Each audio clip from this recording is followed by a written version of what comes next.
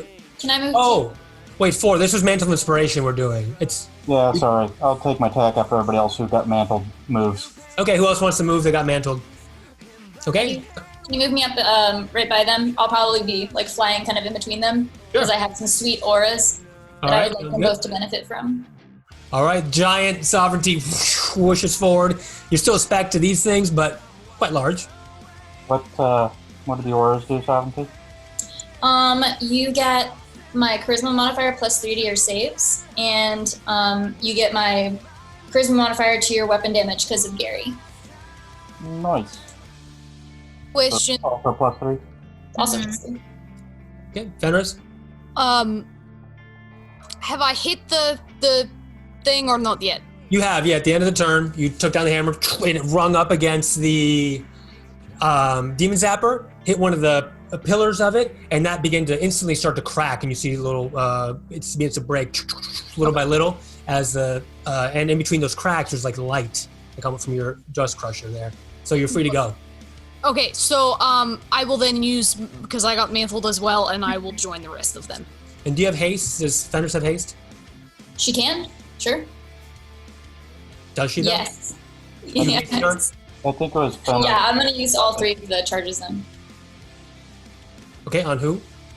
That was Anatoly and 4 and Fenris. Okay, got it. So Fenris, you want to just go all the way up? Might as well. Okay, so 60. I can go up to here, basically. That's fine. Okay, so with the Death's inspiration, everyone moves forward. Anybody else am I missing here? Okay, 4, then you're up. Okay, I'm going to, from where I'm at, fire 3 times at the one that's already been hit. Okay, you fire over here, right? Yep. Okay, so 4 rushes forward and with his haste quickly unleashes his minigun and hails bullets upon the one on the right, just peppering all over his construct front. Okay, I had a 24, a critical fail, and a 28. Okay, 2 of them hit. Okay. And after 4 will be the demon on the right.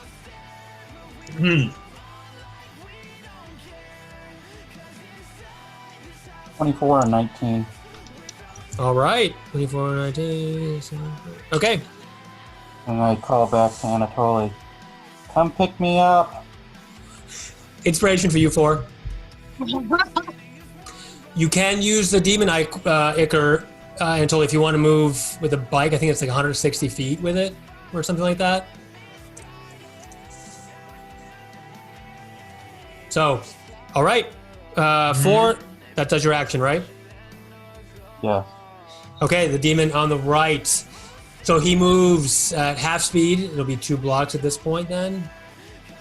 He stomps forward and some of the ice below, he crunches it.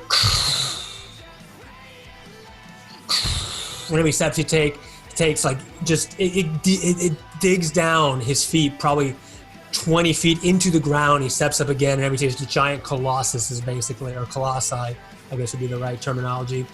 And then as he does that, he is slowed down. It gets out a sword, a giant sword. Its like right arm is a sword, almost like Anatoly, but it's this weird sort of deformed sword. It doesn't seem to be able to reach anybody with it. At the same time, you see around its back, like little vents open up. Oh no. And like something pops out, and these sort of like it'd be like sort of like magic missiles almost begin to shoot out out of the air, and they will land at the beginning of its next turn right here. So if you are there, you'll take a lot of damage. I recommend you not be there at the beginning of its next turn. As you see sort of the shadows of where they're going to land below in this area. And then it opens up its right arm. Its right arm is basically almost like a long nub, if you will, and it opens up and fires like a blast from it. That then sweeps across, and there's a blast of, doesn't seem like energy, it almost seems like a necrotic glow. So everybody here, as it swipes along, needs to give me a wisdom saving throw. Okay. We get +3 from you, Morgan? Yes, you do. There's a beam of almost like ethereal texture, so it's not Music, my inspiration. hitting you but going through you.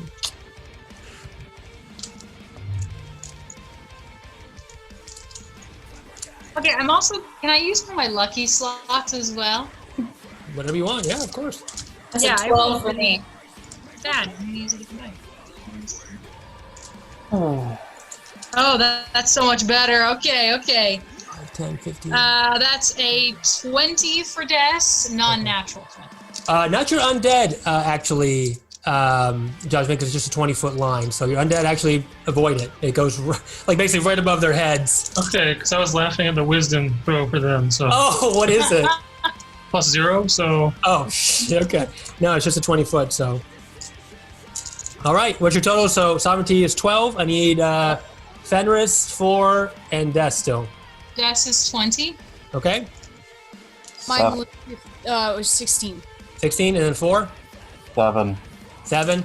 Okay, sovereignty and 4, you take full damage, and the rest of you take half. Yikes. So, Oh, wait, is this a melee attack weapon? no, DM? it's not a melee attack weapon. Okay, the sword didn't reach, so he wasn't. Oh! Can I? I could activate my Blood Curse of the Eyeless. Okay, which does, in this case, it's an ability. Let me roll my Hemocraft, hang on. Okay.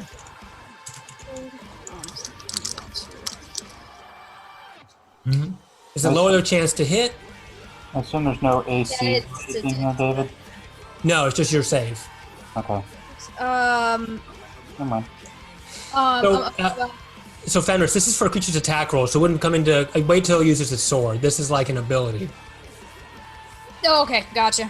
Yeah, so definitely That use your gives me action more for that. time to do math. That's fine. That's okay. All right, so as it sweeps across and it hits you, it seems to just go through you, and after a second, necrotic energy bursts with like abyssal necrotic energy bursts throughout you. It's 58 points of damage, or if you took half, 29 points of damage. Yikes, guys. Okay, Lulu! I reappear back at the unicorn. Okay, so you took lethal. That was more than 10 hit points over my bonus Okay. maximum.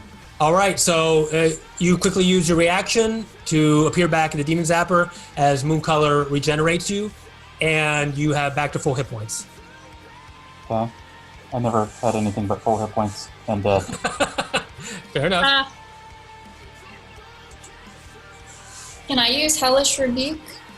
Sure, I think as long as it works against like a saving. Hellish Rebuke only get whenever you take damage, right? Mm-hmm. Yeah, go ahead. So he's got to make a Dex saving throw. Ooh, okay. As I point my finger. That's a fail. Cool.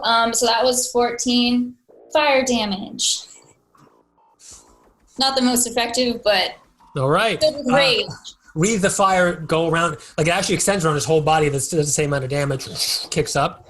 And, okay, 12 points. 14. Oh, 14, sorry. Yes. Okay, that's the Demon Construct's turn. Wasn't able to use its sword or anything. Okay, Fenris, you are up. Okay, so it didn't actually do a full attack then. It didn't use its sword arm, correct? Use its sword arm. Okay. What is the distance for Sunbeam? Sunbeam is 60-foot line, so you can actually probably hit for 15, 20, 30. If you got over here to the right, Fenris, you could hit both of them with it if you wanted to. Realistically, I think. Could I get over there in one turn? Close enough. Yeah, you could. You're hasted, right? So yes, you could easily. Well, I need to get out of that space anyway. I might as well. I'll go over in the like it's as far as you can get me away from it with still being close enough to hit both of them. Yeah, you can move to here basically. Well, you can move further in. You can move to here basically. Okay, I'll do it. If Fenris charges around on all fours maybe, and you got your Dust Crusher. Yep. Okay, you hold it up in the air, and where Oldrak had previously left, the light beam comes straight down to it, and then you can unleash it forward.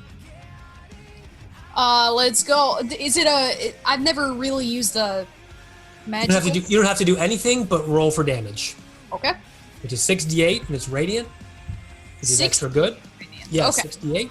That's gonna So make it. a beam comes through, and she charges it up and holds it as much as possible. Then, at the last second, puts the hammer forward and unleashes a beam that cuts right through, cuts like a hole right through this construct and a hole right through the next one as well, doing radiant damage. Okay, I'll give you And- just a second to count that up. That's okay. And they are both blinded. So they're Nice. so now they're both blinded, which means they automatically fail an ability check that requires sight if you need that. And attack rolls against them have advantage. And you said 6d8, correct? Yes. So Radiant Pulse goes off from the hole, goes off through them, and does that effect. Sovereignty yells, "Good hammer!" Yes, Lady Thor.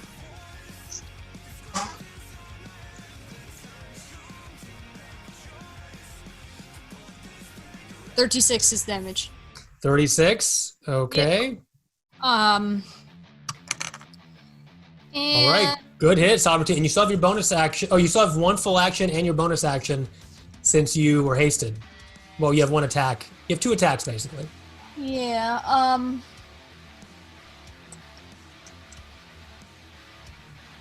don't think I should get any closer to it. If anything, I feel like I should move out of the way. Okay. You can move out of the way a little bit if you want. Yeah, can you get me a little bit over in the general direction of that wall? Sure. Yeah. So you unleash a hammer and jump right back. You can use your action for dashing, so that's fine. Yeah, I think I should just be as far away from it as I possibly can. How Right. often can I do Sunbeam? Honestly, I thought it was once a day, but there's no stipulation on it. That's what I'm saying, which is I think a little bonkers. So I have to look it up again, but can't be using it until the next dawn. Yeah, okay, there is stipulation. So you can't use it anymore. That was it. That was a really good hit. You did like 144 points of damage, so. Nice. Listen, I mean, I won't be able to really like get up in this guy's face and attack him. It's not going to do anything. It will. You do your regular damage. Yeah, I'll stay where I am. Okay, you dodge back. That's fine. And that's it. We're up next. Sovereignty. I am gonna get up in this guy's face and hit him. All right, Sovereignty, you're gonna fly forward. Yeah, I think I want to take out the I want to try to go for like his shoulder shooters, maybe. There's a lot of them, but you can. Okay. Well, what about maybe his arm blaster? Maybe that's easier. The arm blaster? Okay, sure. Go ahead and start hacking at it. That's fine. Great. So I'm gonna roll my Radiant damage is also good, of course. 17 to hit on the first one. 17 is a hit, yeah. Can I hit? Mm-hmm. Did I hit? Yeah. Oh, okay, cool. 17 hits. And I'm gonna use Branding Smite on that one, Okay. which is my bonus action. So first the mace. I'm using the mace, by the way, so that's the extra radiant. Okay. So 5, 20, 9. Hang on, this is gonna be a lot. A lot of dice. One bonus action every turn. You do an extra radiant. It's good. 9 plus 1d4 from being big, so that's another 4. I'll tally this for you. Just give me your total. That's all I need. As long Just as as you're- pressure, since you're playing a paladin, you can use a regular smite on top of that. Mhm. What? You use branding smite, which is a spell smite. You can use the regular smite on top of that. Oh, Divine Smite. Oh yeah, I forgot about that. Maybe I'll use that instead. There you go. A little bit of Razwar inspiration. Yes, that's Thank true. you. I'm gonna do that instead. Sorry. Instead, you can do both. Do both. So Branding Smite gives you a concentration for 1 minute. You do extra damage every single attack, but you can add Smite to any attack you want. They'll be moving through it. This is so many numbers. We're gonna have to cut this out. Okay. I would do it. I think that's a great idea. Actually, Yeah. it's like a really, really good idea. I have the golden one. Sorry. Because then we You can guys also know get- you're not muted, right? Anatoly and Dis. Oh, Oh, sorry. okay. Oh my gosh, I thought we were muted. That's okay. it's Sovereignty flies She's forward with done her it. angel wings, Justin's done and it. So her sword lights up in multi-radiant rainbow colors, and it comes down on the right arm, which you can barely reach as she flies up with it. wait, is the thing attacking? Because if it is, I'll curse it. It's not attacking, no. No. He's attacking. yeah, so we muted now. You're not muted, no. No. Sorry, we're over here meta talking about. Now you're muted. Oh my No, god, this is a lot. Give me, you need all the damage you can get. Okay. Plus another.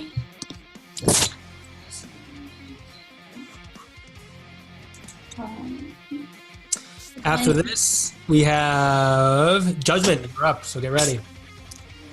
No, I'll let Anatoly go before me. Oh, really? Okay. Anatoly, feel free to preempt me if you want with your actions while Sovereignty's calculating. Sorry. Okay, I'm ready. Yeah, I'm ready to go. Okay, the damage for Sovereignty, you hit all 3 attacks, right, Sovereignty? I just rolled the 1 attack, so this is all for the first attack. Okay, so give me all 3 rolls. If you hit successfully, go ahead and Oh. calculate. Take all the turns you need to calculate your damage, and then we'll get back to it, and I'll incorporate it. Okay, I just did the first one's damage, so I'm gonna give you that maybe Okay. first, and then I'll do the other 2 at the same time. Sure. 50. All right. Yeah, 50. Okay, it comes down, and you hack into its arm, and you go part way in, but it's not enough. So, what's your next 2? Give me your 2 rolls to hit. Yeah, that's... We're getting higher levels, so it's better. Maybe if there's a lot of math involved, we'll just incorporate that as we That's go. a 19, and then something higher than a 19. Okay, those are both hits. So Cool. do as much smiting as you want, and I'll add that up. Is that cool with everybody if we just do it that way, and I'll continue the action? Yeah. Mm-hmm. All right. So Anatoly, go ahead while Sovereignty's hacking at the arm of this right huge thing.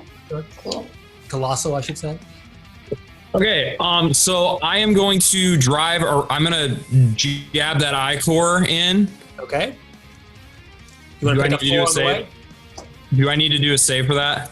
No. Oh yeah, give me a 1d20. If it's a 1, the bike emoter will go. Nope. Okay, you're good. So you throw I'm in the gonna blue demon eye core, glug glug glug glug glug, and the engine kicks up in a howl and a scream, and you're good to go. And as you do, you just hit the gas a little bit, and the bike sort of gets on 1 wheel. And you want to pick up 4, which is what Yeah, I'm picking up 4. I'm driving around behind the. Yeah, picking up 4, and then I'm gonna drive straight down. Okay.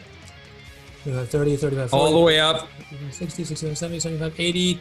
You're at 80, about 80 here. So you have 40 more. Okay, and then I'm going to drive behind this guy right here. Okay, behind the one on the right or left? Left. 15, 20, 25, 30, 35. You can get about to there. Rough. Yeah, that's about to there. Perfect. Great. Okay. Okay. So I'm going to wipe at him with my sword and do my Eldritch Smite as well. All right. So you quickly, with your good arm, grab Ford, toss him into the side seat, and you do a quick. The bike sort of swerves off to the side and it kicks forward again in a wheelie, and you blast through the canyon here. That is an 18 to hit. That's a hit. On the first attack, and the second attack is also a hit. Okay. I will start tallying up the damage for that and get it to you. So simultaneous and combat. then- That makes sense. Yeah, and then also I'm also gonna have the air elemental fly 90 feet forward. Okay. Okay, you can pretty much go to like here, roughly. I think it's probably like huge size. Oh, is it? Okay. It's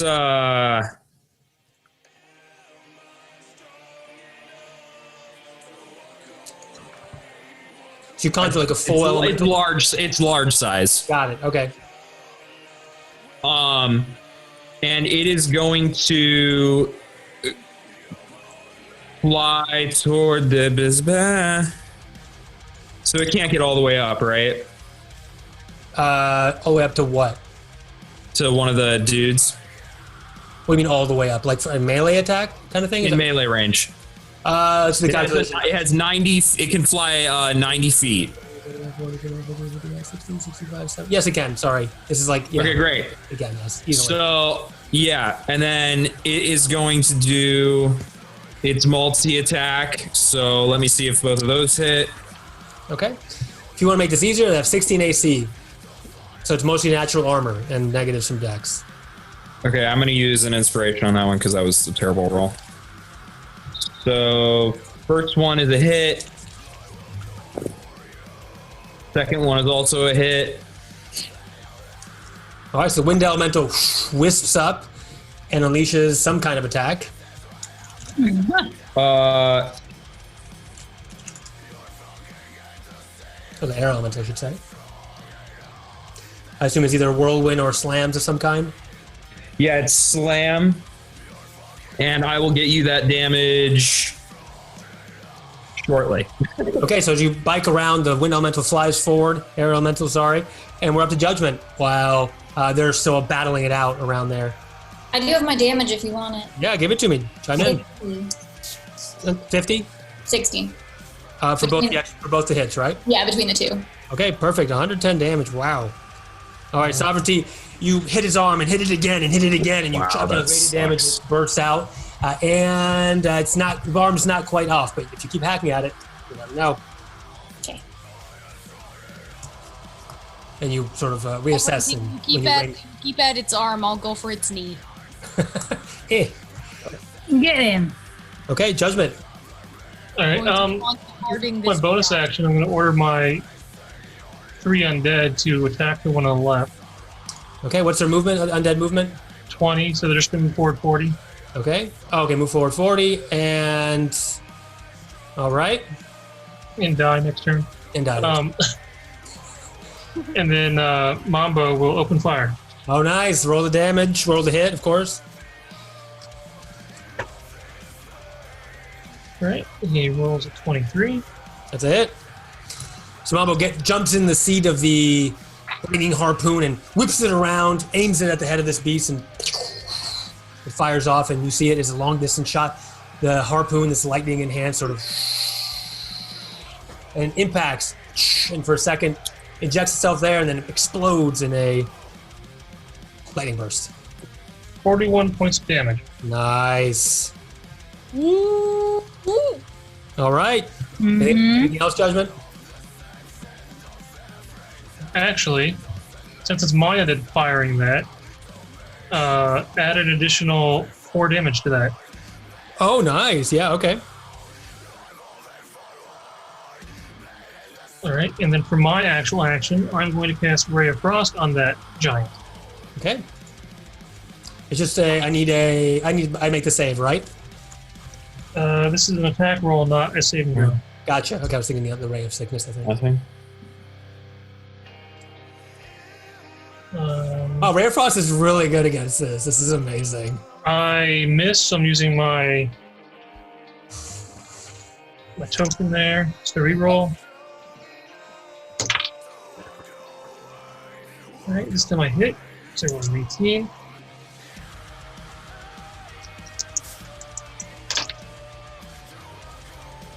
I take 7 frost damage, but his speed is reduced by 10. That's incredible. Okay, all right. So it goes all the way from downtown, chink, and a Ray of Frost hits, and ice begins to encompass sort of a large part of its body, slowing it down. So, all right. Anything else, Judgment? That's my turn.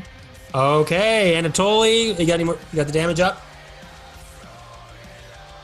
You're muted. You're muted. Sorry. It is 16 points of magical slashing damage from the first great sword attack. Okay. It is 19 points of magical slashing damage from the second great sword attack. Okay. Or that's the smite, sorry. Yeah. Anyways.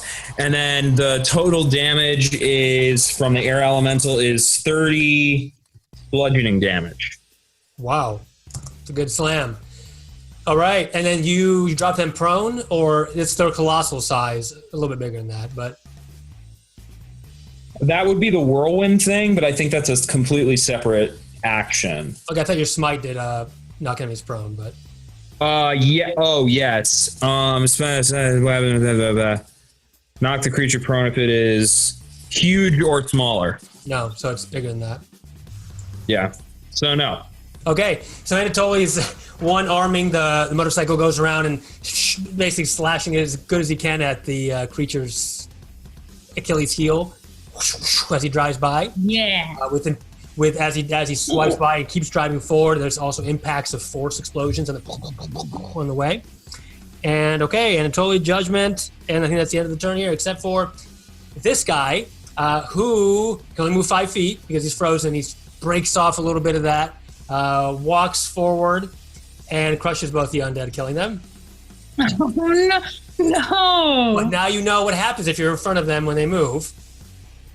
So they try their best, and they're just crushed into dust at this point. And it's going to attack. So the first thing it does is takes its sword and swipes at the elemental, who's right in front of it, almost like a pestering fly. Yes, Fenris? I'm gonna curse it. Okay, curse it, which gives it a negative, right? Yes, I get it. Curse it. So I'm subtracting. I rolled a 4 from my Hemocraft die, so I subtract 4 from my HP, and so you lose 4 on all attack rolls, and I am amplifying it. So on all of its future attack rolls, and I will roll every time you attack, and you'll deduct that amount from the attack. Okay, yeah, I got the D4. Take away. It's basically Bane at this point. Uses feature. Yep. Oh, you have to roll. I have to roll. I've missed that. I was rereading this, and it says you roll a new Hemocraft die for each affected attack. Wow. Okay, so give me the 4. We'll see if this hits the first one. And the first one I rolled was 4.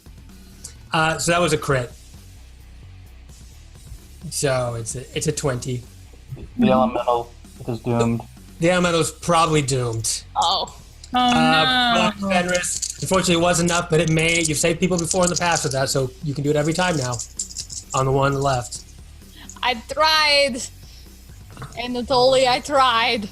You tried to save your elemental. I appreciate it.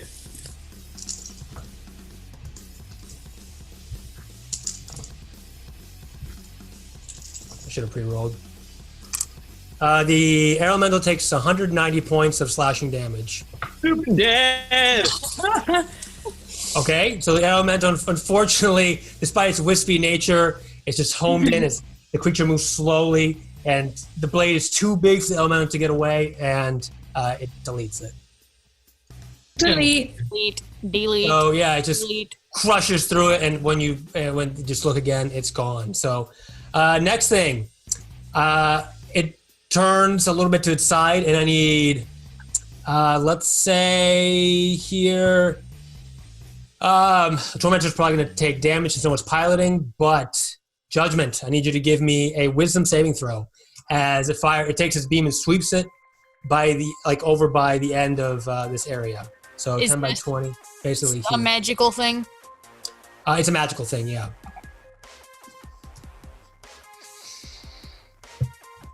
While they're doing that, can you add 9 more points of bludgeoning damage to the one on the left? Yes. I messed my math up. Yep, I can do that. Question you. also, while they're doing that, does the radiant damage do extra? Because 78 of what I did was radiant. Yes, it does. Oh, cool. So that, So 78 of that was radiant? yeah. Okay, so that'd be double. So you did 156, 78 more basically. Yeah, okay. Oh my god. Because that was all from my spells, and then like the mace has the extra radiant. Got it. Okay, yeah, just let me know what's radiant and what's thunder. Cool. So that was 78 radiant, and then the rest was just like hitting mace damage. Oh, wow, okay. You're really close to breaking its arm then with that. Cool. Okay. I will specify from now on. I've got a cool chart that I need. Yeah, good. I like that. So it's a lot of damage going down. You're doing something to these guys, but it's not looking easy. Okay. Anatoly, or sorry, did somebody add something? My saving throw was a 22. Okay, you make the saving throw as this beam of like ethereal energy comes by you. Maybe 12s.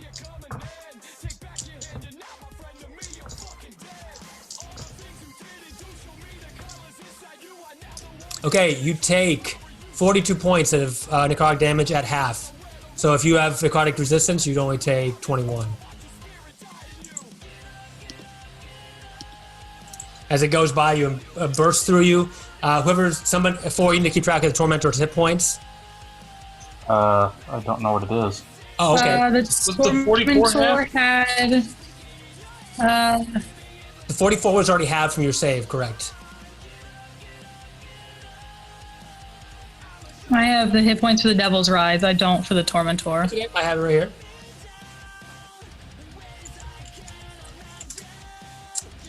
It has 600 hit points, so it took 84. Do you want me to write that? Do you want me to write that down or? Well, 4 is the pilot usually, so. Oh, okay, 4. You got it then, buddy. So it's got 600 normally and it took 84? Yes. All right, as the beam slices through it. Okay, that's that attack. And then it's going to fire off its, again, the missile barrage from the top at, just focus continuously on you here, Judgment. You son of a... And, okay. No, so Judgment, he already murdered your friends. Okay, so Lulu's going to fly forward. Lulu's going to cast a... Nuke? No, a distant cure wound. So, Fenris, you will be cured for...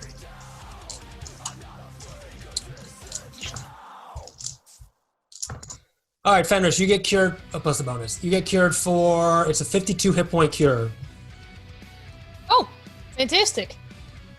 52 hit points, okay. That's more hit points than I have, so I just get max, right? Yeah, so then you're back to max. Okay. Thank you. Back to the top. Des, you're up, and then... Did Rhea did Rhea go shooting Rhea did not go. Thank you. The bad DM. You're welcome, so I'm just going to put her there. All right, Rhea and will Mom. shoot Well, yeah. at advantage Shooting the... because this one is... Someone toppled it or something? I forget. Oh. He couldn't. The size is too large. Oh, that's right. Yeah, okay. Yeah. But it's still a hit, so 88. I'll calculate that. Yes, go ahead and keep going. I'm going to calculate the damage. Great. Okay, so, well, I hope we can defeat these things. I say to the general group, I'm going to, as I'm flying in the air, I wanted to cast Wall of Fire. That's what Kyle and I were talking about when we were not muted. However, if I cast it, because it's only, I think, 1 foot deep, If I'm correct, would it hit sovereignty if I tried to hit both of these guys? No, she's in the air, so no. Oh, she's in the air. Yes, it doesn't matter. All right. And then I'm going to, out of my bag very quickly, whip out my golden lyre. Hit the whammy bar and cast Wall of Fire. Okay. So basically, it's 60 feet long. So I'd love to see if there's a way that I could get it in front of both of them. I don't know if it's a possibility. That way they'll have to walk through it for several turns. It's how wide? It's a foot thick. Oh, you're just walk through it. Yeah, that's smart. Because they'll have to have to walk through it for like 2 turns, even if it doesn't matter how thick it is. That's really good. Yeah, they will take half damage. They'll take half damage from it because it is fire, but you can do it continuously every single time they walk through it. So, yeah. At least to like slow them down. So yeah, it's 60 feet long. So I was hoping it could. Yeah. Okay. Cool. So it won't hit sovereignty. Yay! Yep. You can basically launch it here on top, right at the edge of them. You can hit them this turn, and every other turn I think is at the beginning of your turn or their turn, but something like that. So how does that? So let's see. This is a wall of hearts. That's fire. Yeah, my fiery love. So fire erupts, lava shoots out, and it's just a saving throw, right? Yes, it's a dexterity saving throw. Okay. They both fail because they have no dexterity. Oh my gosh! I need more dice. We're running out. So they take 5d8 fire damage. Yes. Okay. And however, yeah, so that's concentration. So I'll just keep that up. That's smart. It's a good move. Damage over time. So they take doubled it because they fail, right?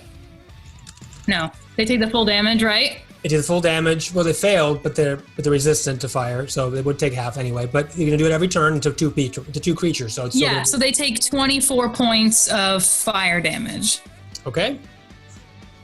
And that's concentration, so that's just gonna stay there.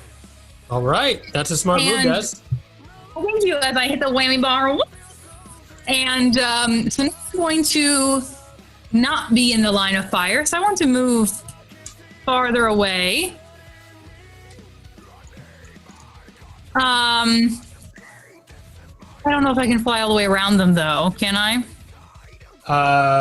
Do you have haste on yourself? I forget who has haste. No, I don't. Okay, I'm just gonna move back then. Like. Okay. I thought I had annotated up. So like. If you're moving to the right or the left. Here-ish. Somewhere, if I can make it. Sure. Flying. 20, 25, 30. What's your speed now? 35, 40? 35, yeah. So there-ish. Yep. And yeah, I'm going to stay there. And then for my bonus action, as I'm flying away, I'm going to cast Shielding Aura on myself as my bonus action. Okay. You'll see a burst of kind of bright, luminescent, starry energy around me. And now I have resistance to all damage. All right. Nice move. Until the end of my next turn. Okay. So you erupt with your stars around you, your astral power. And 4, go ahead. I just sent you the information about what I'm about to do. You can climb the creature. It's not like you don't need a climbing speed, so go ahead and do it. Oh, no. No, I just sent you the rules about this specifically. Okay. Since it's so enormous, so. I'm going to, first of all, try to cast... Oops, wrong window. Reduce. Oh, interesting. Okay. On him. No, take them one size, right? It halves his size and puts him down to 1/8 of his weight. All right. Having all dimensions. That's amazing. Okay, so what's the saving throw there? It's a Constitution saving throw. No, wait. Crap. Constitution saving throw. Okay, yeah. Here we go. I don't think its damage is affected, though, right? 1d4 less damage, but... Okay. All right. That's a fail. Oh. Can they roll every turn, I assume? Let's see. It's concentration, so... Yeah, it's just a concentration. It doesn't say they get to reroll, though. Okay. All right, so it somehow the enlarged takes hold and it's reduced to half the size. Bloop. And then I'm going to... What? Yeah. So the giant suddenly it becomes walking. It's like it becomes smaller. Yes! Every step has less of an impact. Well done. That's awesome. That's really cool. For I'm now going to attempt to climb on it. Okay. I'll say you could have. yes. While you were next to it, I'll say you could have climbed on it while you were, before it reduced or whatever. Yeah, I was going to run up anyway. Yeah. It's my acrobatics versus its dexterity. Okay. All right. That's a 6. I rolled a total of 13. Okay. You're on top. Well, I mean, you can only get so far. Well, it's half size. You can get pretty far up there, actually. Probably gets chest. So basically, what happens now is it counts as difficult terrain for me for just normal movement. I take up its same space, so I'm actually on it rather than around it. Okay. And it can only attack me if my position on it makes sense, but that's up to the GM. Okay. But the thing it gives me is I now have advantage on attacks against it. All right. So go ahead. Use your action for spellcasting, but you still have your bonus action. Yeah. Okay. I used an action, my movement, now I'm going to use my bonus attack that I got from Sovereignty. Right. And it's just one attack, though. It doesn't count. You can't use like a full attack action. It's just one attack. I know, just Okay. a single attack, yeah.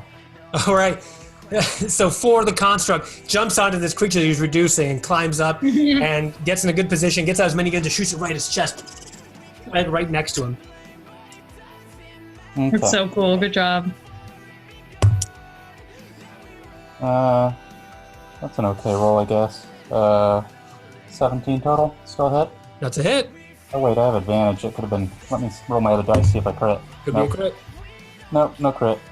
Too bad. Good try though.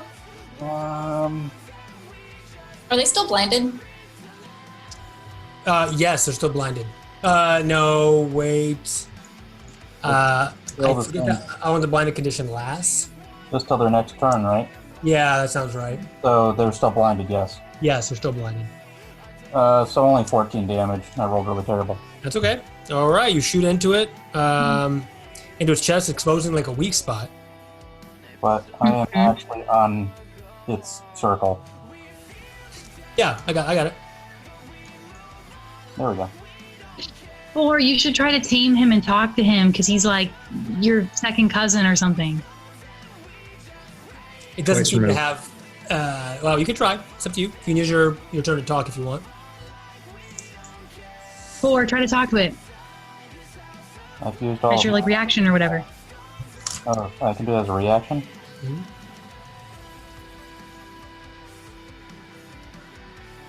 Can you speak? All you hear is a sort of like a message that's sort of like recurring. It just says chaos, chaos, chaos, chaos, chaos. Sounds lovely. Sounds like this year a little bit. Okay, that's 4, and that leaves the next construct over here, who is no longer iced, right? Judgment? It is not. Okay, it's gonna move 5, 10, 15. And Sovereignty, it's gonna attack you with its sword, and it is blinded, so... I'm going to craft it. Okay, go ahead. What's the negative? -4. -4. All right, that definitely makes it a miss, especially with disadvantage. So the sword Sweet. it seems to be just, not knowing where to go, and it turns awkwardly and swipes at you, but isn't anywhere near you, so you just keep attacking. Does it get hit again by the wall of fire, or does that not matter? Yeah, I think it's the start of their turns, right? Either way, we'll just do it once a turn. So just roll your damage for now on this turn, and we'll take it from there. Oh, wait. Sovereignty. So roll damage again, DM. Yeah, it's a new turn. Full damage. Yep. Sweet. 16 points of fire damage. 16 points of fire damage. All right, on both. It just should be that one because you walked more into it, right?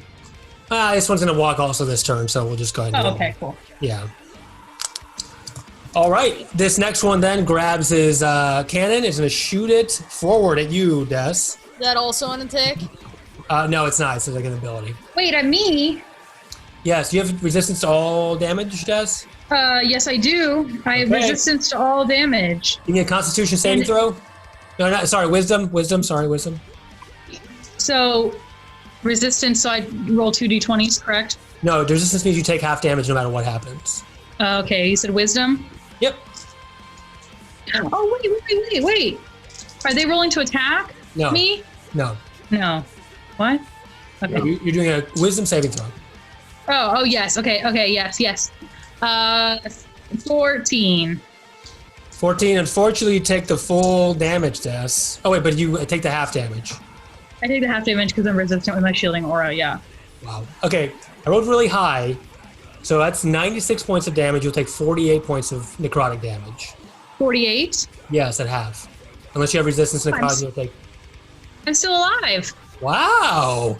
There you my go. God, that's amazing. So this beam comes up and it sort of glides through you, but with the astral protection you have around you, it sort of like disintegrates a bit the necrotic energy, and it's impactful, but you don't feel as much as you would have. What? I'm still alive. I tell the group. All right. It wasn't like a melee attack or anything, right? I'm sorry? It didn't hit me with like a melee attack, did it? No, I went to attack Sovereignty for that one. Oh, never mind then. Okay, carry on. Okay, and then it changes the beam to you, Anatoly, or it points the missiles to you. So, Yay. all right, that's its turn. Fenris, you're up. Okay, I'm gonna go for the one on the right knee. Okay, you charge forward, and it is still colossal. You can jump up and slash it and sneeze. Well, and I was going to say, because my engagement ring, doesn't it give me extra jump? Oh yeah, you could jump up like double, and you're hasted. Wow, you can jump up all the way to its head if you wanted to, basically. Yes. Sure, I'm gonna jump up and bash it in the face. That's amazing. But then you have to land. What? But then you have to land. And falling damage in this game is a bitch. That's true, but it's pretty cool. I think it's pretty cool. Do it. Do it. Fine, I'll do it. Okay, so use the power of your engagement ring. It surges through your legs, and you can jump off with your huge hind lycanthropic legs. You jump up in the air, and you're just like with your two arms forward, and you land on its head, and you got your dust crusher, and I assume you crush the fuck out of its head. I critted. Wow, okay, all right. Nice. And damage was 25. And so am I supposed to double that? No, I take that back. There's a dust crusher, radiant damage. Let me do a quick check-a-rooney here. It's bludgeoning. No, so it's just regular damage. Okay, and because I critted, do I have to do anything special? Could you do anything special? Oh, I know. You just double it. You double the dice. Damn it. Then it should be in the 40s then, shouldn't it? What's your bonus? 11? My plus attack damage? bonus, Sorry, your plus damage bonus. Like whatever. I have a 1d8 plus 2d6 plus 9. You also get a 1d4 from being hasted, remember? Oh crap, yeah, that's right. Yeah, okay, so I think I got it. I'm just going to double the dice damage minus the... Okay, I got it. Double the dice damage and add 4. Yes, got it. Okay. So, okay. All right, that's your first attack. You have 2 more attacks you can do with the dice. I should have done like 54 damage. Yeah. Oh, okay, wow, holy crap. Yeah, keep going. You have 2 more attacks. I have 2 more attacks or 1? You have 2 more because you're hasted. Oh crap. Can I just keep like jumping and hitting it in the face? You're still up there. Yeah, you're still up. You basically landed on its shoulder. Yes. And you're about to rise in its head, so you just like with the dust. All right, I'm just going to keep going for it here. 21 to hit. That's a hit. Okay. Wow, look at us taking on these big guys. That's amazing. So the Dawn Crusher has radiant energy sort of crackles in the head of it. Every time it hits, it breaks off a huge chunk of this creature's face, exposing sort of the demon underneath the construct parts, and you keep bashing into it. So the damage for that one would be 29. Okay. One more. And then 19 to hit. That's a hit. And 21 damage. 21 damage. You just made the threshold. Tell me how you finish this off, this colossal construct demon. Oh my god, yes, Fenris, you are the Dusk Crusher. You finally did it. It had 500 hit I'm gonna- points, and you made it. I'm going to take my hammer. I'm going to do it two-handed and just bash the thing right over the head. Okay, you come down with your Dust Crusher. Finally, after it's a weekend, you expose the demon underneath. It has a big red glowing eye. You just crush it right indiscriminately down with your giant strength. As you do, just a crack of light shoots down the whole thing, and it erupts. And the demon construct breaks in two, and then slowly Yes. down, defeated. Like that Do I delete get to go button. with that process from falling, though? You do. You need to give me a dexterity saving throw. You have a Very advantage. valiantly fall through the sky. Well, I got a natural 20, and I have a +7 dexterity modifier. And Oh my god. I don't think you have feather fall, so you're going to take half. So you're going to take half, which is... I cast as a reaction Featherfall on her. You can do that as a reaction for featherfall? According to what I wrote down here. Okay, all right, Yeah, nice. it's a Never hero mind. So Featherfall. you're about to fall, and as it splits in half, you're kind of like falling at yourself. You're like, ah! And then it feels like halfway. You're just like caught in a fluffy, goose feather queen-size bed or whatever. And you just fall down like a feather. Like, and gently- Hero landing. All right, 4 inspiration for you. And that's your turn, Fenris. So the other one's still moving forward. It's pretty far away, but still. I'm gonna just take a breather where I am. You're up. Yeah. Finish your sovereignty. Finish it. So I did my rolls earlier, if that's cool, just to save the time of adding up while we were. Okay, cool. I took a screenshot if it matters. No, I But, believe. my first one Yeah, was we can see a the nat 20. receipts. First one was a nat 20 to hit. The next one was a 19, and then the last one was a 1. So You're going towards the mini-me construct? yeah. Okay. So my first damage for my first hit was 11 bludgeoning and 13 radiant, but doubled would be 22 bludgeoning Yes, okay. and 26 radiant. Yep. And I didn't double the radiant for you. That's okay. You told me. Okay, it's yes. Yes, I got it. If you Okay, do, go on your second attack. Yes. And then 12 bludgeoning and 19 radiant for the second attack. Okay, 31. Good thing I'm pretty fast at arithmetic. All right. And then the third one was a crit, and I like to picture that since this is happening at the same time as everybody else's turn this round, I got distracted by Des taking damage so beautifully. Thank Or you. taking not damage, I guess. Okay, how much was that one? So that was in that one, so I did not hit. Oh, I see what you mean. Okay. Yeah. All right. Aw, it's so I think romantic. the other one defeated. Inspiration sovereignty. You fly forward with your mace, I guess I right? could have used inspiration, but I'm going to stick to it. Okay. You clobber this small thing wherever you can. It's been reduced in size by 4. Okay, that's your turn, sovereignty, right? Ooh, do I still get a... I still get a bonus attack, right? I don't think Yes. that... So I'm going to use my tail. Oh, that's right. You got the tail. Oh, yes, your split tail. Yes. Tail. So boom, boom, and you turn around and just look back and whack it twice with your tail. 13 plus 8, so 1d4, so that's 8 points of damage from tail. Okay, From that booty. from that booty. That booty. 8 All right. points of booty damage. Good. So Judgment, you are up, and you probably want to move. No, Anatolia's up. You guys had to switch your order. That's right. Sorry. go Yeah, ahead. I'd be Anatoly. Yeah, so I typically let him go first. You Here. both So wanna yeah, move. I am going to Finish him. use my weapon interaction to grab out my Rod of the Pack Keeper. Okay. Use my hasted action to use that weapon to regain a spell slot. And then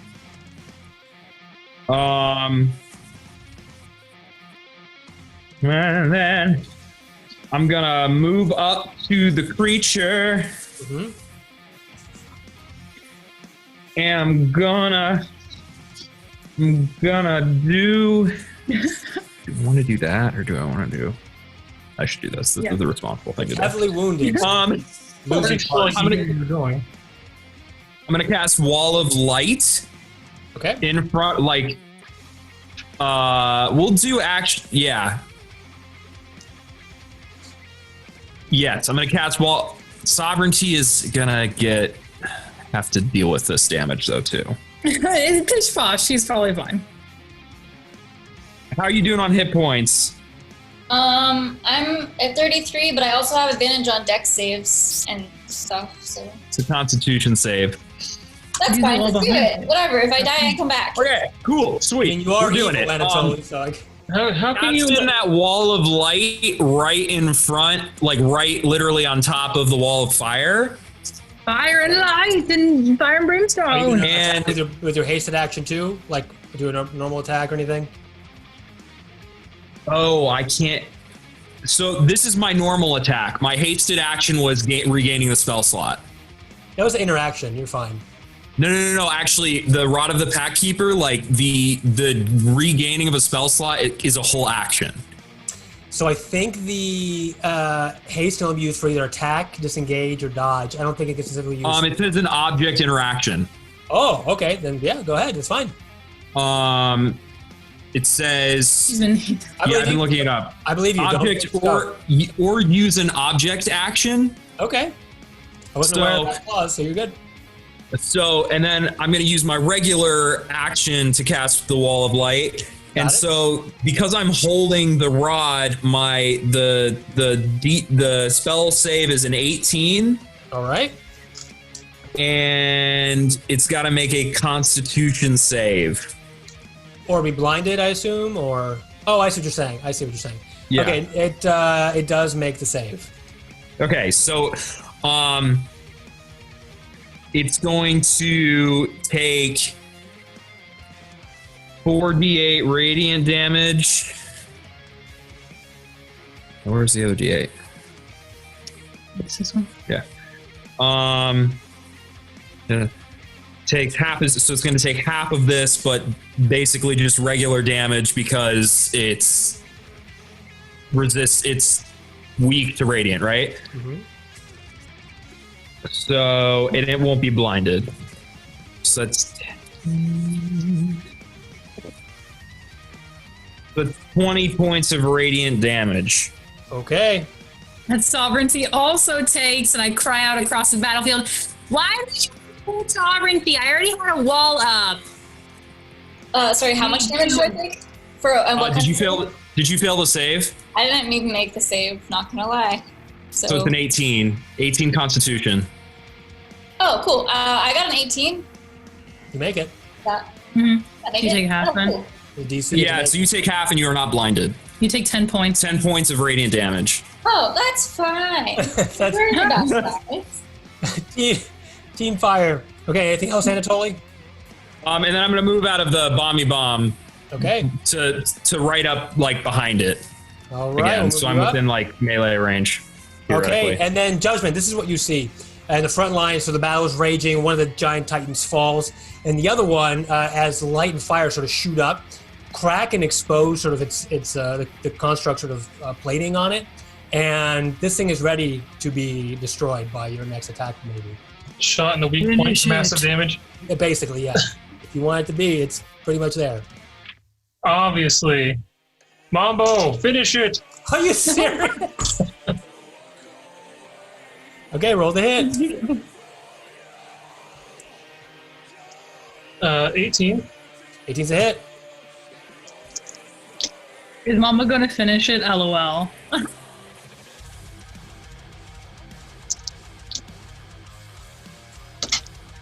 If he finishes it, I think Sovereignty is going to pretend that it was her with her sword out. Yeah, seriously. Almost a banishing smite. 46. 46. All right. Describe to me what Mambo does. Take this thing down. Are you kidding me? Yes, Mambo! I'm rooting for Mambo. Of all giant enemies. Mambo has been getting really good at being a gunner, and he's seeing all these massive maps of like plating and stone chipping off, and he sees the integral point, and he aims this giant ballista straight at it, and it goes straight through the golem, crumbling it to pieces. That's right. That's exactly what happens. It shoots off, hits him in the weak point, because, I mean, Mambo is like the gunner par excellence at this point with all his gun, and it just hits him in that weak point. You see this like glowing red and orange and whatever, and ruptures it. And the golem just returns to its big size and crumples. Oh, yeah, it does. Yeah! And Mambo does a victory turret dance. He just spins the turret over and over and over in as fast speed as possible, firing harpoons up in the air. All right. Taking down both. All myself. What'd you say for? I used Featherfall on myself. Okay, fair enough. All right, you come down to the ground. So, you defeated them. Okay, wow. Wait. So they each had 500 hit points. He's 1,000 hit points in 2 turns. Congratulations. That was wild, guys. Wow. Yeah. Yes. Damn. We still have someone who's about to get hit with missiles that were already launched and haven't landed yet. Oh, did you move out of the way, Judgment, or are you going to sit there and take the missiles? I don't feel like dying today, so no. Okay. Yeah, no, I wouldn't do that. All right, so the last second after ordering Mambo. I take a leisurely stroll out of the way. Okay. He just takes the scroll bags and then all these fall and they're sort of, and they hit into the ground, lots of little like independent missiles exploding, but Judgment just, he doesn't look back, he just walks away from the explosions. I am in pain though. While it explodes behind him, he just kind of Walks away from the explosion. You know it. So, well done, Sideshow Slashers. Round of applause for you all. Good teamwork. All right, let's take a quick break for everybody. Is that good? Oh yeah. Could it be like a dinner break length break? And we're back. Resuming recording as Des just barred it up. So, the 2 construct demons have been toppled by the Sideshow Slashers, saving Mooncolor. And your go. I'm going to flap over really quickly to Anatoly. Why would you do that? You didn't even finish it off. You let Mambo finish it off. And then what did you do on top of that? Then you hit sovereignty. You should go apologize. And I smack him on his non-sword arm. Wait. Reaction?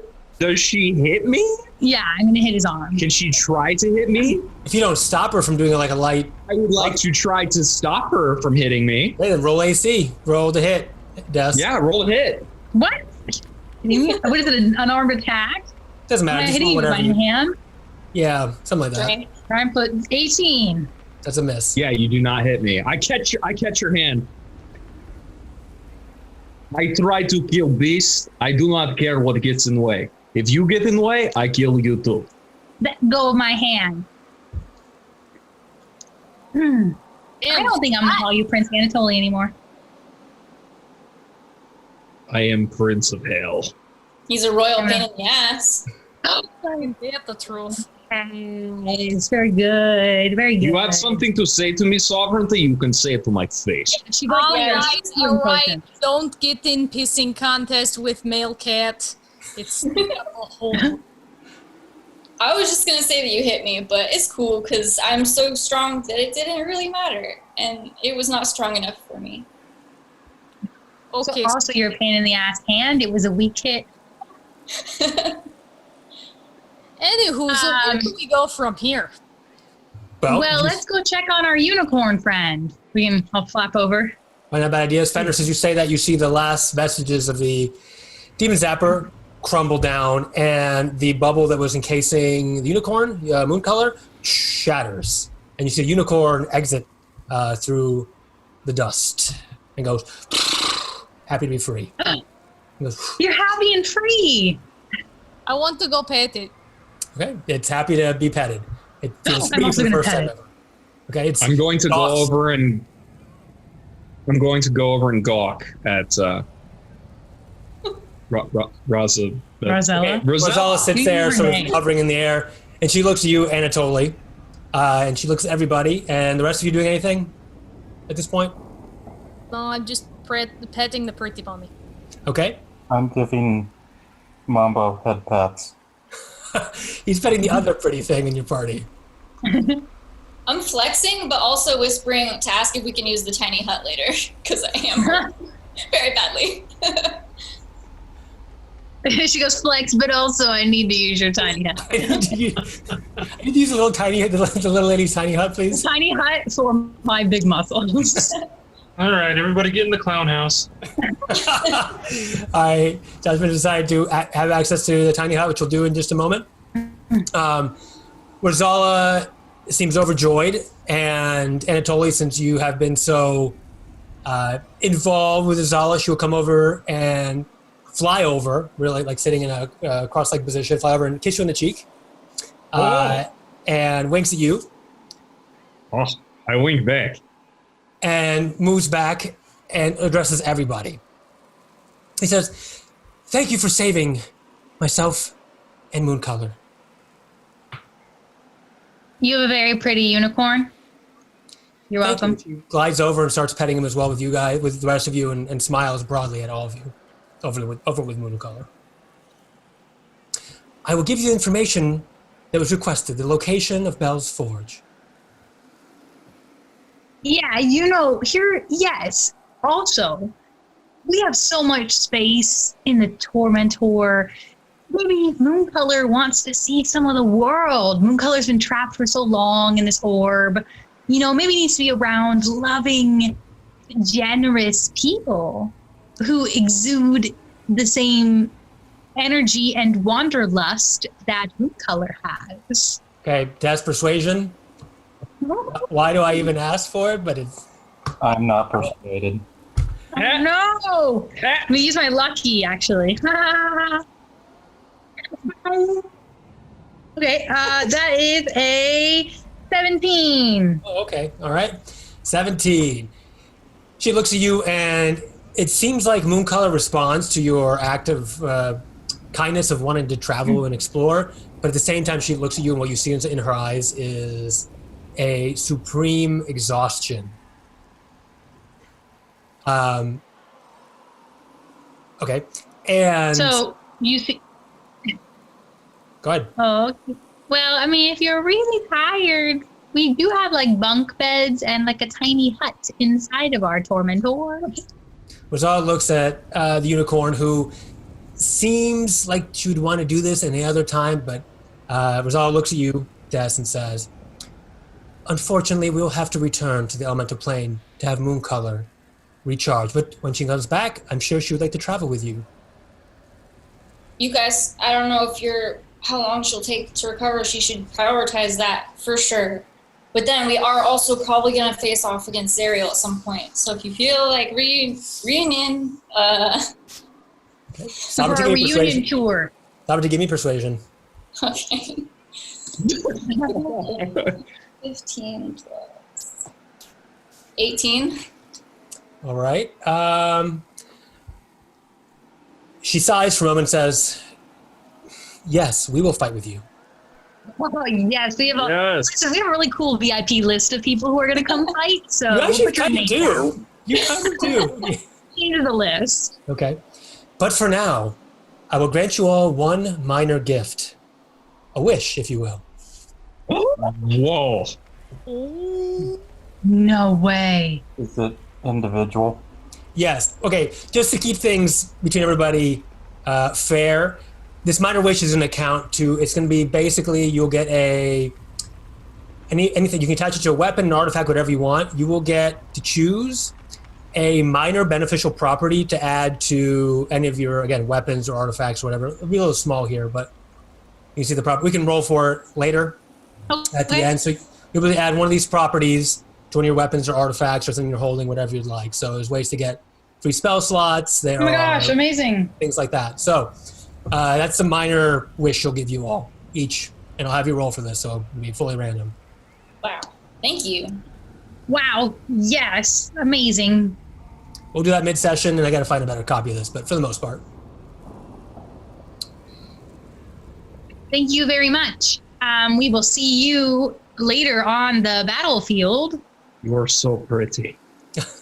She smiles, gets a little bit red-faced at you, Anatoly. Anatoly, I need you to give me a persuasion roll. Or deception. Oh, I don't know what you're up to, so. You're deceiving her by telling her she's pretty. That's rude. Well, he's chaotic evil, so it's probably deception. I'm gonna do deception. Oh my god. That would be a 25. 25. Okay. She doesn't say anything to you, but she has a telling look.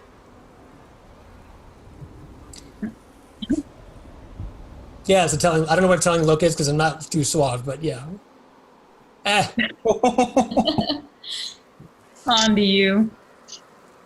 Well, we will, Judgment's going to take down the directions to Bell's Forge and his many journals, diaries. Get out my GPS.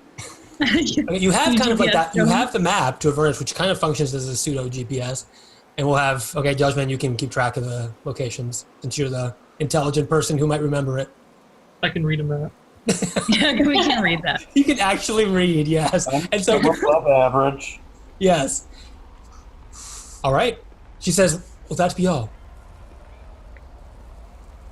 No, I think so. Hey, can Lulu give her a little boost before she goes? Just like a good spirits kind of thing, like a thanks. Sure. Lulu will fly over and use her special trunk to give them a little bit of happy bubbles, and it seems to reinvigorate them, sovereignty inspiration, to return back to their elemental plane.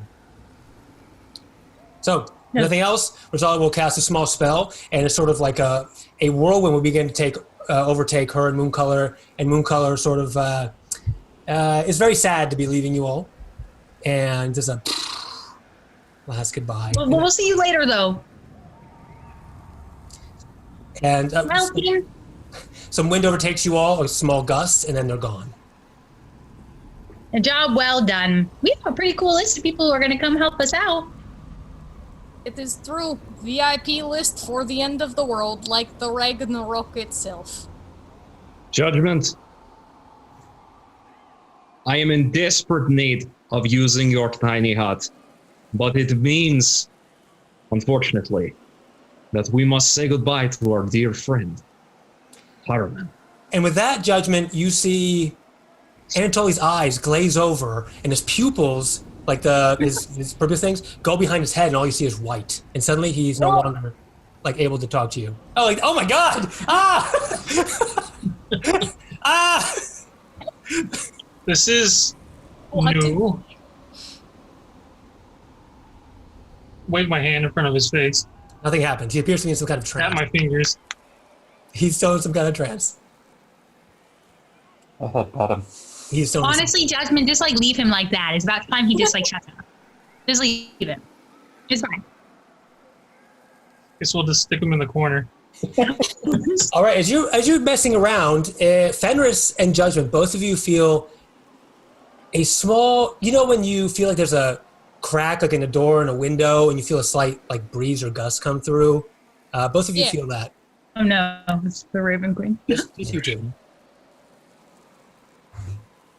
Do I notice Judgment looking around? Yes, he's looking around. I catch him looking around. Judgment. You feel that too? Yes, it's quite odd. It's a cool wind in a hot place. You both turn the same way eventually as you feel this breeze, and when you do, you both see what looks like a one-way window, like a one-way sort of window. You know, it has this sort of, it's like dark, but you can look through, people can't look in. It looks like a one-way window. And it's there, like in the middle. Imagine you just see like a window with a windowsill and a frame just by itself. And sort of some dark energies coming out of it. I'll go and look at it. And it seems safe, like everything else here. All right, Judgment, you going to or not? Oh yeah, sure. Flying windows, yeah. Okay. What you see is the following. Anatoly, as your eyes roll up, Oh yikes! you obviously don't notice your eyes roll up behind your face, but what you do see instead is, once again, like you see your friends around you, and suddenly everything begins to blur a little bit, and you see a raven and another raven. Another raven begin to call and call and call and surround you completely. It's very unnerving. Caw, caw. That's not unnerving. I don't know. Okay. A murder. I am unnerved. And they suddenly split. Just one part of them splits open, and they're flying and flying and flying. And this part that splits open, you see a familiar face roll out through this raven wall. It is the Raven Queen. And the rest, and then Judgment and Fenris, you both see this, exactly what's happening when I was playing. Just you two are seeing this, and you see like almost like they are, like Anatolia is right now in the Shadowfell.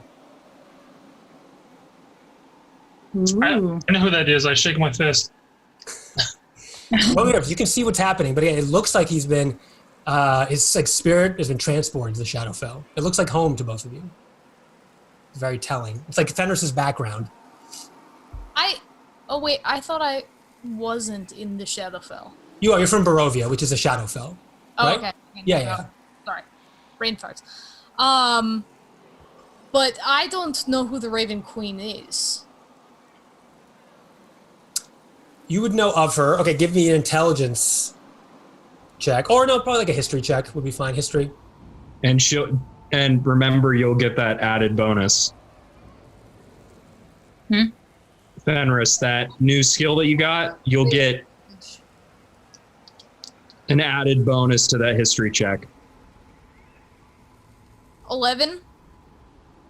But she has this new trait that basically means like when she's in a dark or gloomy, like in like a gloomy place, like she recalls like more than what that role would normally recall. Okay. And last time you met the Shadow Queen, Anatoly, no one else saw it, right? I think, or they felt it or whatever. Correct. Yeah. So, did you want to? You can either try to remember, or Anatoly. Or wait. Oh wait, no. Judgment knows who she is, right? Yes, because her necromancers don't get along. Oh, that's a good point. Yeah. So, Raven Queen is a. She's sort of like a deity, a mysterious entity that currently resides in the Shadowfell, and she's the one that takes is like a patron for warlocks, like lets them be warriors for her, basically. And I think her and Anatoly had a bit of a pact to slay many demons. In this case, and yes, she is not a fan of many things who are trying to take her, but she has really incredible powers. So. Okay. That's it. Okay. All right, Anatoly. So the Raven Queen comes up, and she looks as she did before, but she's holding in her hand a black leather whip that's tied up, and she's sort of like putting it up against her hand. I bow deeply for her. And she says, my, Anatoly, you've been a naughty kitty. Engaging in affection with other women. I am your queen. I am so sorry, my queen. She busts out the whip, sort of in one crack, and says, are you ready to be punished for your transgressions? Why is he laughing? It's a bad thing. Yeah. Whatever you see fits, my queen. Get wrecked, lover boy. And she grabs the whip, in two hands and puts it behind her back, and suddenly seems to sense something from you. She says, and she's taken aback and drops and puts her hand down from the whip. I sense Vecna around you, and her eyes ignite in a black sort of hatred. She rushes to you, Anatoly, and digs her hand in, like her long black nailed hands, into your throat, and you can't almost breathe. What does this mean? Are you a traitor, Anatoly, to your queen? No, it is judgment. I have a blood bond with that fool. I have been forced to take on some of his powers. All right, Anatoly, give me a persuasion check. It's your fault, Judgment. Way to go. I didn't want it either. Persuasion or deception? Persuasion. Persuasion in this case, not deception. 21. 21, okay. She'll remove her hands from your throat. So she slowly lets go, and blood pours out onto your fur. And no, everyone else here back in the quote unquote real world, in hell, you see Anatoly just standing there. His eyes just rolled up, and he's just basically in a trance. But Fenris and Judgment, you can see what's happening. Okay, she says, "Do you know Vecna and what he means to me?" I know you are sworn enemies, my queen. That's I right. would never do anything to upset you. Good. Vecna envies me for my ability to tap into the flow of souls and harvest knowledge. His goal has always been to overthrow your queen, Anatoly, and the entire Shadowfell. Take my fortress of memories. We don't want that, do we, Anatoly? Of course not, my queen. And I So kind of rub my neck. What will you do about this, warrior? I will do whatever it takes to break this bond I have with judgment. She smiles wickedly. That's what I was hoping for. Now show me your rod.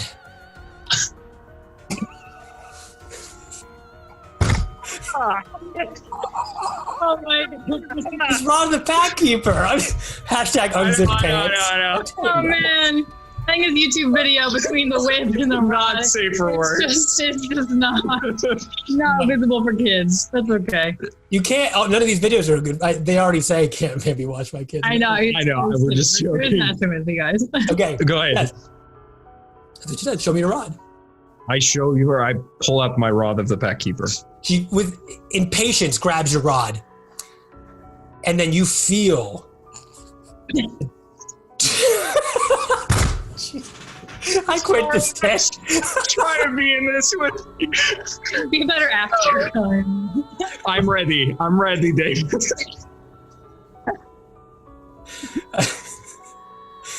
Wait, DM EXE is broken. 1 minute. Okay. I cast Dominate Person now or later.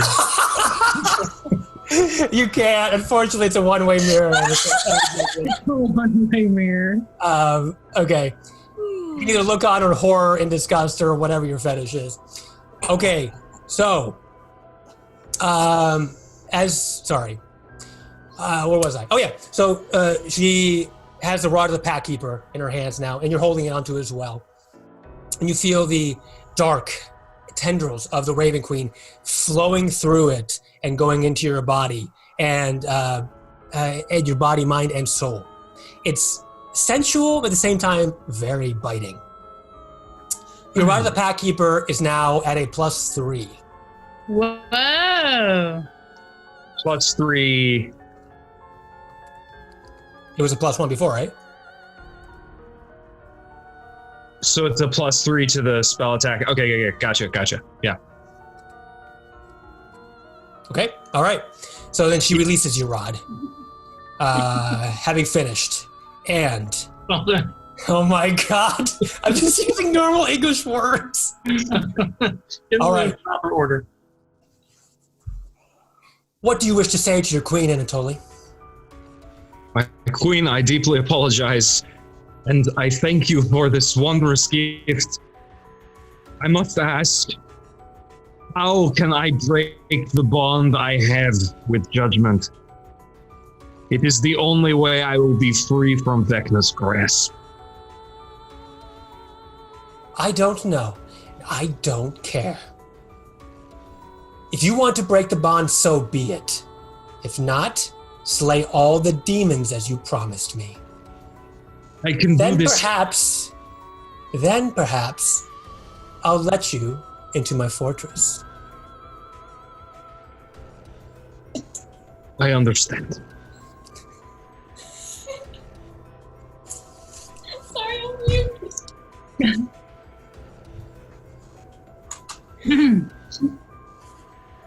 Good. Now, about that punishment. And you see the whip crack. Fenris, Judgment, suddenly, For you two voyeurs, since you said nothing, a horde of crows crashes through the window and sort of like starts to peck at your eyes, and you can no longer see. Like, it's obviously not real, but you can't see through the window. That vision vanishes, and the punishment begins for Anatoly, you can assume. Okay. Anatoly's still in a trance. I'm still head patting him. Okay.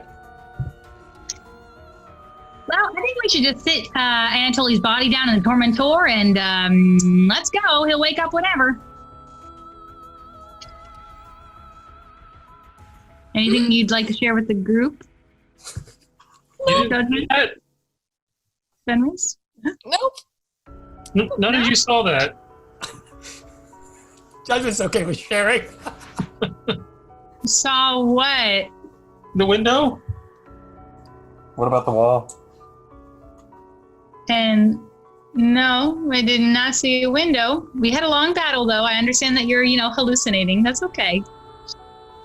Oh, he's talking about this very strange image of crows, and my face hurts. Judgment, what did we just see? We saw the Raven Queen. The who, the what now? The patron of your brother. Cousin. It's all the same in It's all the Barovia, same. isn't it? Dogs and cats, apples, oranges. Okay, so like Excelsia, is my patron. Oh, okay, so cool. So he's just like checking in with her. Yeah. Among other things. Okay, A, that's vague, and B, we need to go, so how long is it going to take for him to catch up with her? Is a good point. You may need a rest afterwards.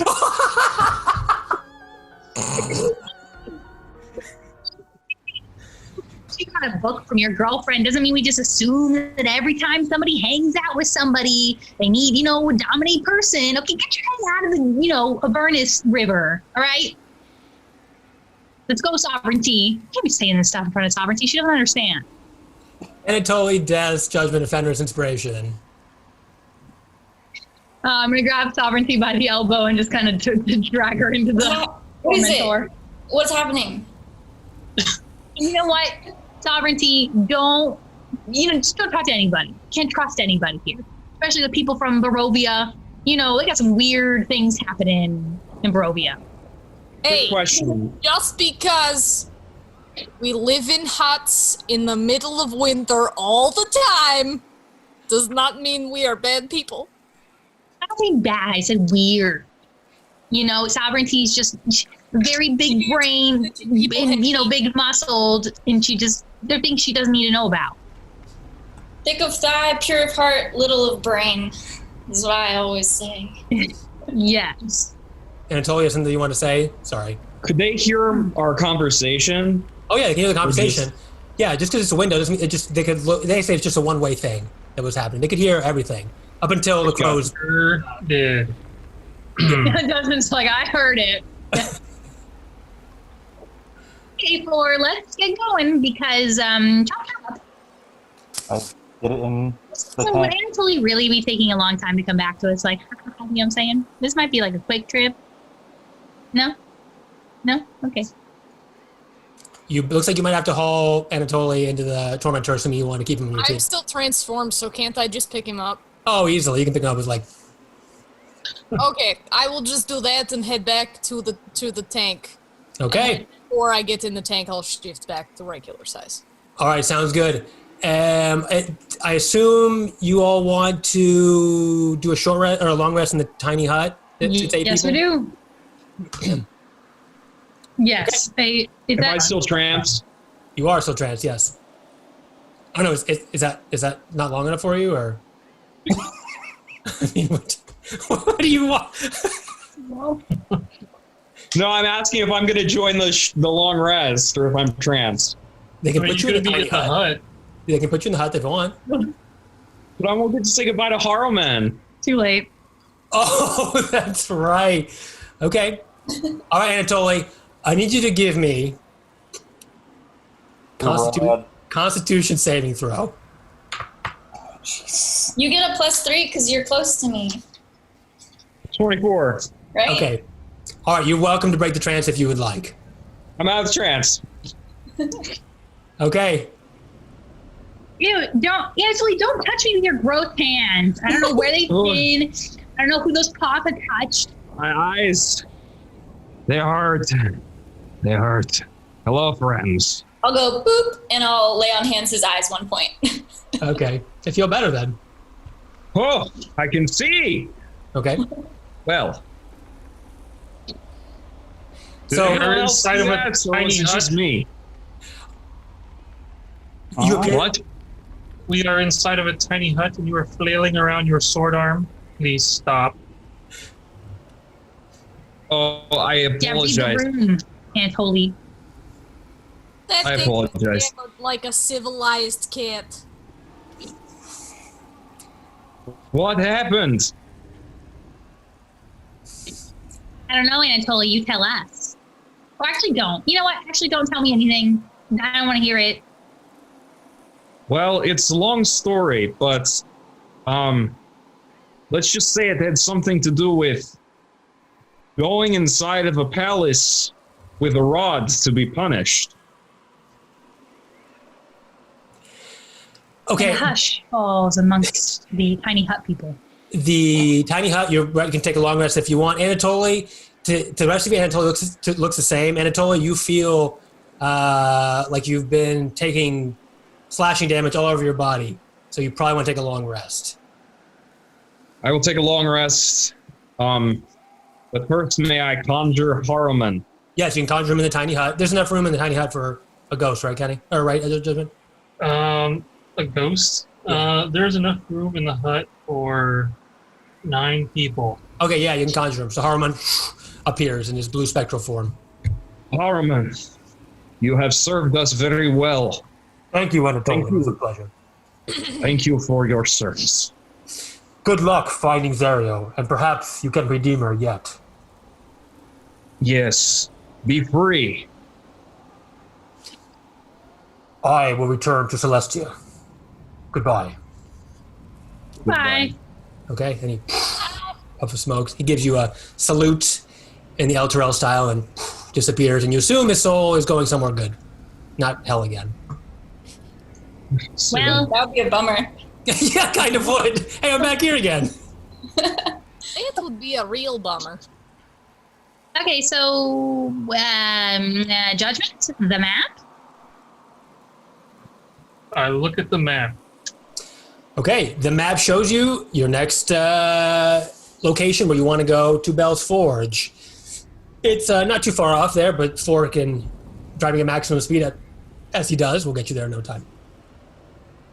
There's another speed you can go. Don't worry about it. No. We want max speed. You want maximum speed, I think. Okay, pedal to the metal, 4. Okay, you all exit tiny hut one at a time. I don't know how that happens, but it happens. Let me out. At the end of the hours, it just disappears. Oh, Pop out. poof! And you're back in You your. could have told us to disappear, judgment. Before Anatoly and I made a fool of ourselves. Judgment. I must speak with you. I wonder whatever about. We have a problem, my friend. For This hell. bond between us is getting in the way of my duties. You don't say. Yes. It seems you have been painted by Vecna. Yes. And that in fact happened when I saved your life.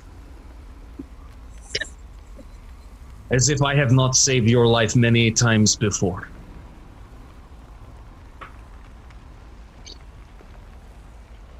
Remember that time I turned you into a giant ape? I saved your life. True, I guess. Remember that time when I killed that beast? I saved your life. Which one? All of them. Remember that time when I stabbed you with a sword? I saved your life. This is true. It's not healthy to keep score in a relationship. Things have changed. And I wish to break this bond between us. If the opportunity arises, I will do it. All right, both of you give me an intelligence save, please, to recall knowledge. Recall knowledge. Memories. Save or check? To save, check, same thing, right? You don't get a bonus to it, it's just intelligence.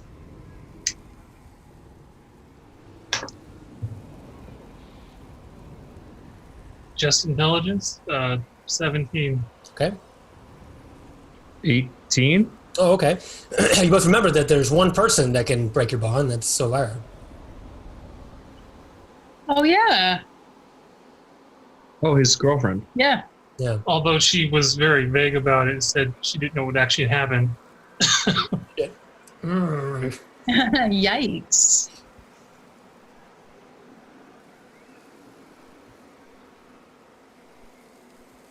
Are you guys done fighting, or can we? This conversation is over.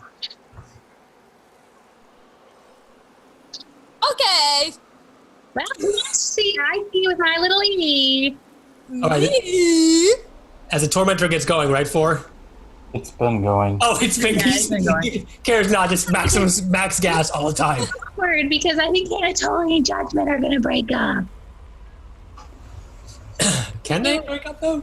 Don't do it. I'm going to sit cuddling with my lovely fiance as we travel. Okay. She is happy to take a little doze with you. Yay. I'm going to head pet Mambo as I drive. Okay, Mambo is he's looking around, trying to enjoy the sights a little bit, and keeping you entertained while he's rocking out to whatever rock station you have on. I wanna rock. I want to rock. Rock. Okay, good. So, Four, you follow the map, which gives you sort of a global magical positioning type of possibilities. And zooming around, you don't notice anything. I mean, there's of course hellfire falling, and it's kind of hot in the Tormentor, but you crank up the AC as much as possible. And you, after some time, you, in the distance, spot a gargantuan volcano. It sort of dominates the horizon. Of course, how Avernus' landscape keeps changing and changing. Who knows, we'll be here tomorrow where you're at right now, so. And it seems to be active. Like you see clouds of fire and ash spewing already from the caldera, and the air trembles with its angry grumblings. If we're looking for forges, I think that would be a good place to start. Ooh, very smart, Henry. Is that where we're going? It says on the map, Judgment? Yes, we are almost there. Okay, you're approaching Four? Yes. There is no slowing down. Only maximum. Undead hordes, speed right through them. Okay, Yeah. As you get closer, you do notice a vast, multi-layered fortress that's been hewn sort of directly into the base of the volcano on the bottom of its rocky slopes. But when you do, I need everybody to give me a wisdom saving throw as you sense something trying to identify you sort of in your mind. Does my aura of protection apply when we're not in combat? Yeah, of course. Does everyone get the bonus? Plus I believe I'm immune to this, maybe? You have like a ring of mind shielding or anything like that? I sure do. Okay, then yeah, you would be immune to that. Critical. Yes, 8. Oh, I have inspiration. Never mind. I'm gonna use my Okay. inspiration. 22? 18. 18. Des had a what? 8. 18. 4? 3. Oh, 3? Okay. I was at 0, but she gave me 3 bonus. Okay, fair enough. For the wisdom saving throw. Okay, the ones who roll the 8A3s, you do feel your mind sort of as if there's almost like a perimeter check, if you will, of some kind. It's sort of like identifying you as you enter the premises of this volcano. So they know you're coming. Maybe they don't know how many are coming, though, because some of you made that roll. Guys, I think somebody's watching us. I've smuggled myself in. 4, what'd you say? Did I say hello in my mind? It's not quite like that, but you're welcome to. Guys, they definitely know we're coming. An omnipresence is aware. That seems fine, though. They probably have lots of visitors. Let's go meet the neighbors. Yeah.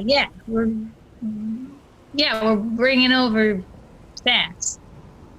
Okay, 4, it's in your balls in your court. Hey, don't slow down. Okay. All right. You arrive at the base volcano. The entrance is sort of, it looks like a giant facility, and there's giant stone doors.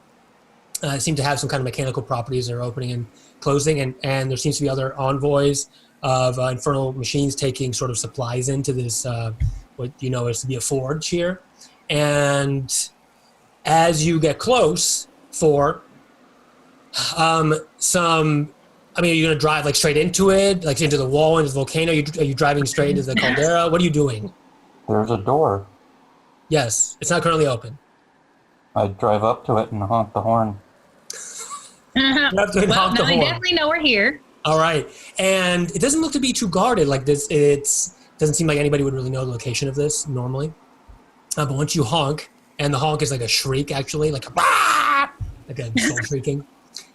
2 heavily armed devils with wings fly down, and they look like almost like in black armor, almost like I was to say like officers, sort of, are in front of you. 2 of them in front of your cockpit area. You can see through it because it has like slits and stuff.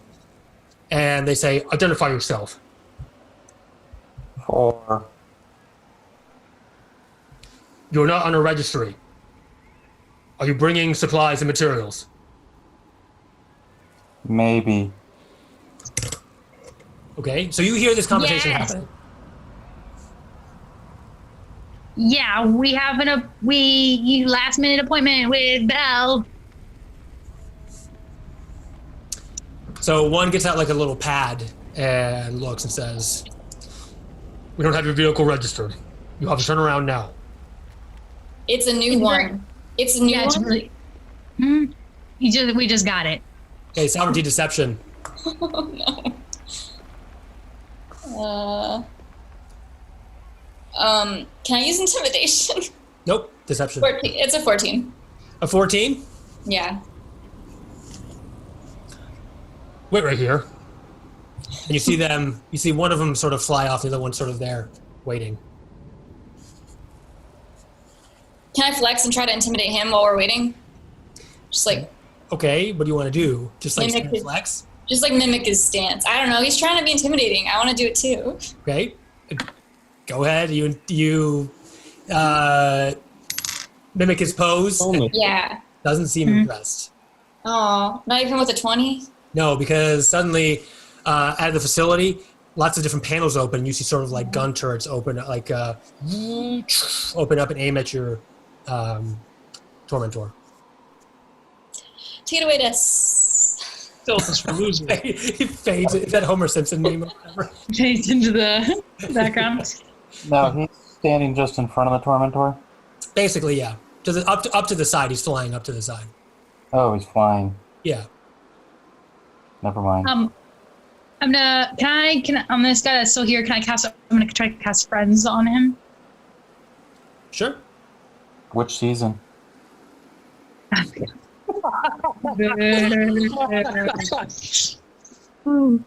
Basically that I have disadvantage on all charisma checks. Yes. Hey, yeah, the car is really new. We just got it painted, so it probably just looks unrecognizable. But it is very important that we see Belle. We're the Sideshow Slashers. We have songs and dances that we would like to do, and general helpfulness to save Avernus and Yes. So good to see you, pal. Okay, he raises an eyebrow, as much you can see behind his dark helmet.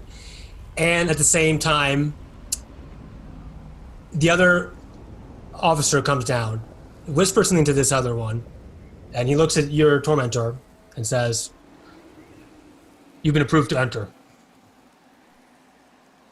Sweet, thanks so much. And the giant doors open all the way. I peel out and go in. Without waiting, he just peels out and goes right in. So you see lots of parking areas for different Infernal War machines or transport machines. Where's the part that just keeps going? It doesn't. Oh. At that point, there's sort of like doors for regular sized. Or try to pick a parking spot in the shade. Park Those are the directly best. in front of a door. The road ends here. The next part we walk into is the trap. It's a trap. 4 park the Tormentor inside Bell's Forge. And we'll see what happens next time. Yeah, he parked in the shade, so the car is going to stay cold. In hell. Yeah. Smite that like button. Ring that notification bell. Subscribe. Thank you for See you on watching. Discord. Watching. Hope you had a fun time. We sure did. Yeah.